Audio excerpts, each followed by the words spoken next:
David, how you doing? Oh, you're muted.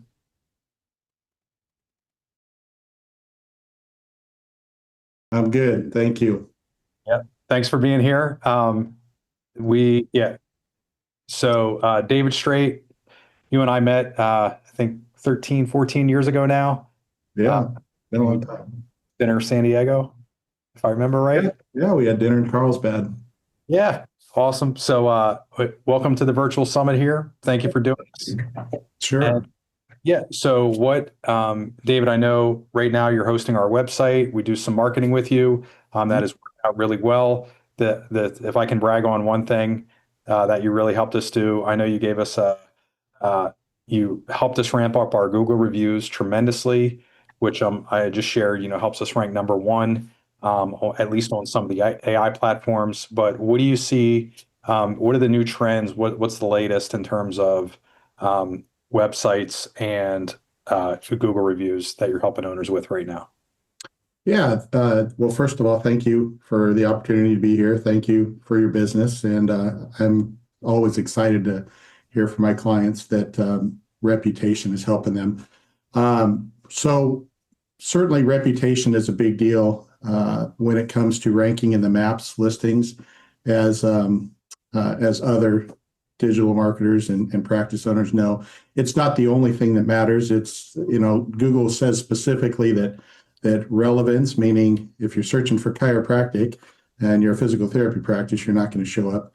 Another relevant factor would be is if you're in a city next door, but you'd like to show up in the city that is next door to you. So if you're in Carlsbad and you'd like to show up in Encinitas, you're not likely to show up in the maps. So that's the relevance part as well as physical therapy.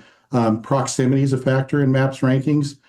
So how close you are to the business. I like to say if you're in your office and a pizza parlor is next door and you search pizza near me, the pizza parlor next door is going to show up versus somebody that's three to 5 miles away, especially if you have a lot of competition.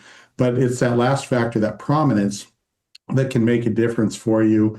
And that's where reputation is a big factor. And Google is nebulous, let's say, as to what the ranking factors are. They change things. They prefer that people don't do SEO at all because they believe their algorithm will do just a plenty good enough job for people when it comes to ranking.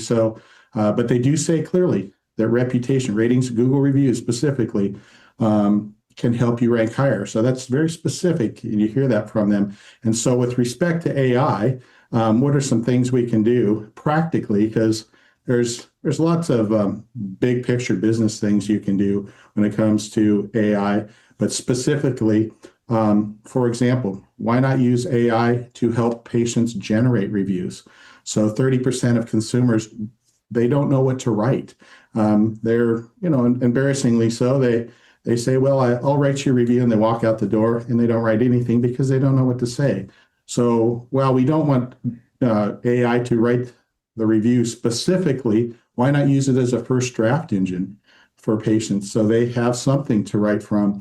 And that's a very practical application that can be applied to help you get those reviews and help you with SEO. Obviously, responding to reviews, that's something AI can do very well for you.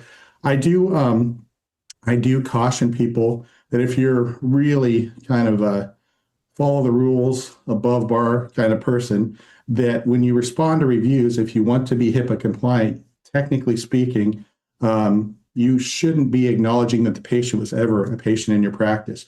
Now, uh, practically speaking, when it comes to looking at responses to reviews, there are literally millions of responses where practitioners have acknowledged that, hey, that you were a patient in the practice. So you have to assess your own risk. But either way, you can use AI if you want to personally thank the person from coming in, which is, again, not technically HIPAA compliant, or you can use AI to just respond to a review in a HIPAA compliant manner, which people love to hear and read responses to reviews. 89% of consumers are going to be looking at those responses. So that's another way that you can use AI, especially in the reputation space. As far as websites go, um, you know, when it comes, the hot topic is GEO, generative engine optimization, or answer engine optimization, AEO. We are seeing a little bit of traffic, a tiny bit of traffic from the large language models like ChatGPT, Gemini, Perplexity, and Claude, ChatGPT being the big one.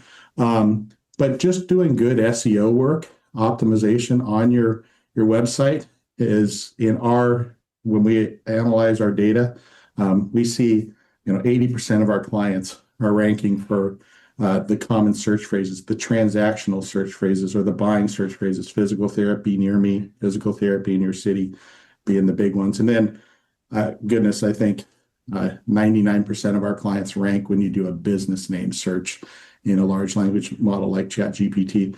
So, and this is a ever evolving topic. I mean, that's a hot topic too, because it depends on who you read. It always depends on who you read, but certainly within the next year to 3 years, I think people are going to be using the large language models much more to be searching for physical therapy practices. So it makes sense that you consider that. I don't think you need to spend thousands of dollars. You don't need to think that if you're not there, that you're missing a big part of people looking for you in your community. So again, doing this for 23 years, we were around when the web, I built my first website in 1997. And so I've seen the hype come and go and come and go. And a lot of it just levels out. And then the mainstream starts using these technologies. And you want to certainly evaluate your investment in these kinds of things versus the potential return. Especially, again, we work with smaller practices mainly. And you have to think about opportunity costs. Where could I spend that same amount of money elsewhere that I might be able to get a better return on my investment? Maybe doing something like, workshops, or goodness sakes, getting out to your community and meeting some physicians, or, if you get 10 doctors that regularly refer to you, why not see if you can get one more patient from half of them just by, going out and being in service of them. So those are some thoughts I have on AI and how it can help you. And there's many more, but those are some practical things. You had a nugget in there, David, and I saw Sarah wrote, love that idea. I had never thought about it, although I've used it, but never thought about using it in the clinic. We use AI all the time I will ask somebody questions that tells like the transformation. Sure. And we use it at Breakthrough for like the business side, and then let AI generate the story. I've never using it in the clinic. I will tell you, Danielle has a really good question here. What is a good number of reviews to have that will help you with SEO? We did, and happy for you to answer here, David. For us, using your system, we've had one clinician here in this Harrisburg office who had one in 60 days. And I broke up there. What was the number in 60 days? 21 reviews from a single clinician in 60 days with a QR code. Yeah. She walks through, okay, get your phone out. This is you're going to graduate today, and walks them through. We did a podcast episode around Brenna is the name of the clinician. Absolutely amazing. But what would you advise there on what's a good number of reviews for a practice to aim for? Yeah, so that's an exceptional question. So if you look, it's really difficult to get concrete information. But one number, if you look up Sterling Sky, which is an SEO company that looks at, they have people that pay them $10,000 to $20,000 per month for SEO, but they do a lot of fairly well-controlled studies. 10 reviews. When you get to those first 10 reviews, that's a point where it seems that it has a positive impact on your search rankings. Certainly, we see when people are getting into after that. Again, you have to take into account all three of those factors: relevance, prominence, and proximity when you're ranking. But you'll generally see that when somebody's standing in your community and doing a search for a local search, physical therapy near me, physical therapy in your city, you'll see clinics come up in the 3-pack, the snack pack, the map pack, whatever you want to call it, that are close by. And then you'll see somebody that pops in that has a whole lot of reviews. It has a lot of prominence. When people start getting into the several hundred reviews, 3, 4, 5, 600, search physical therapy New Orleans, physical therapy Corvallis, physical therapy Amarillo. Those are our clients that are ranking number one, and they have 5, 6, 700, 800 reviews. That their prominence factor, I believe, is so strong that they rank really well. So I guess my best answer to that is not necessarily a number, but it would be adopt the process of capturing ratings and reviews on a consistent basis. Do it just like you ask what somebody's, 0 to 10 visual analog scale is, or what their insurance is. You have to be asking people for reviews, and the people that are excelling in reputation are the ones that are not counting on their EMR to send text messages, which is a valuable service for people, but only about 1 in 6 people are leaving your review. That means you're leaving 5 out of 6 reviews on the table.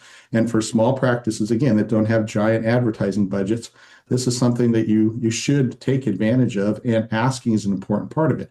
So it's all about the scripting, right? So you set expectations when they come in, you listen for when they say thank you, and then you make that ask, and then you make it as fast as you possibly can. And you can use a QR code. We like NFC, which is just tapping the phone to a card or a little plate that we provide our clients. And then just systematizing that and then holding your team accountable for it as well. I don't pretend that it's not a challenging or complex thing to do, but it is certainly something that needs to be prioritized, incentivized, and then holding people accountable. And you can drive some significant business out of it, as you mentioned, Chad, you're already well aware of. So I hope that kind of helps answer the question for him in a long-winded way. Yeah, and I agree that there's a bell curve of adoption. Some of our clinicians are going to ask every single patient to do that every time there's a win or on the last visit, and then others are not going to do that. We just remember and acknowledge in our weekly staff meeting when somebody puts that time in and they get 10 in a month, we're going to make a big deal out of it. I think in our Harrisburg office, we buy them lunch if they win competition for the month. So there is a question in here. I would love for you to share, David, what's the best way for people to learn more about eRehab and get in contact with you? Yeah, you can go to e-rehab.com, and that's the easiest way. And there's a big orange button. Certainly, you can learn about what we do there. And if you have any questions at all, as Chad can attest to, it doesn't matter what questions you have. If I can help, I want to be of service to you. You can just send me an email to dave@e-rehab.com, and I'd be happy to do my best to find you some resources or answer if I can. Awesome. And we'll put those links that you just shared in here. How about some love for David, everybody? Thanks for doing this, David. Thank you so much, Chad. I appreciate the opportunity. Take care. My pleasure. Take care.